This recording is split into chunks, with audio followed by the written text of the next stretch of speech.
The gates at St. Raymond's Cemetery mostly open for hearses these days.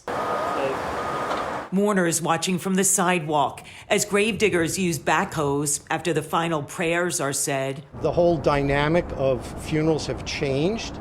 They're almost having to act as policemen to keep people segregated from each other. Grieving families, they want to grieve. And if there's any consideration for hazard pay, I think that these workers would definitely deserve it. They are called the last responders. It does get exhausting having to put on protective gear every time and 3 pairs of gloves. Workers in the funeral industry retrieving another victim of the pandemic or laying them to rest. I'm touching elevator buttons with 1 pair of gloves and then going into the house and touching the deceased.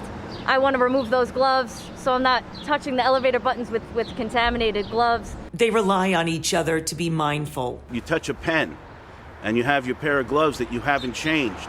That next person that's using that pen can become infected. Kim Zambito has been a funeral director just 4 years, but she's seen enough death to last a lifetime. I did go into a house the other day and a woman sprayed my shoes with Lysol. One elderly man she picked up was face down on his bathroom floor. We had to reposition him. So in order to make sure nothing escaped from his lungs, we usually try to cover people's faces. For the month of April, burials were up more than 200% at some cemeteries from the same period last year. It's like a plague because we don't know what it is.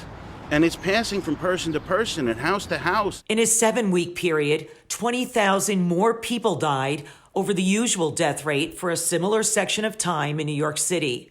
Bruce Kapp said he came out of retirement to drive a hearse for Sherman Funeral Home. Very unusual, so used to traditions. But nothing is traditional anymore. A banner at St. Raymond's Cemetery announcing the site is closed to visitors because of the CDC's public health emergency for COVID-19.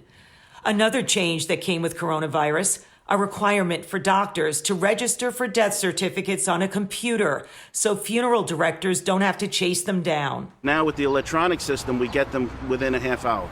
Sunday is Mother's Day, and a number of cemeteries are opening their gates for this one day during the pandemic so that people can visit their mom's gravesite, also for mothers who have lost their children. There will be strict guidelines in place for social distancing and the wearing of masks.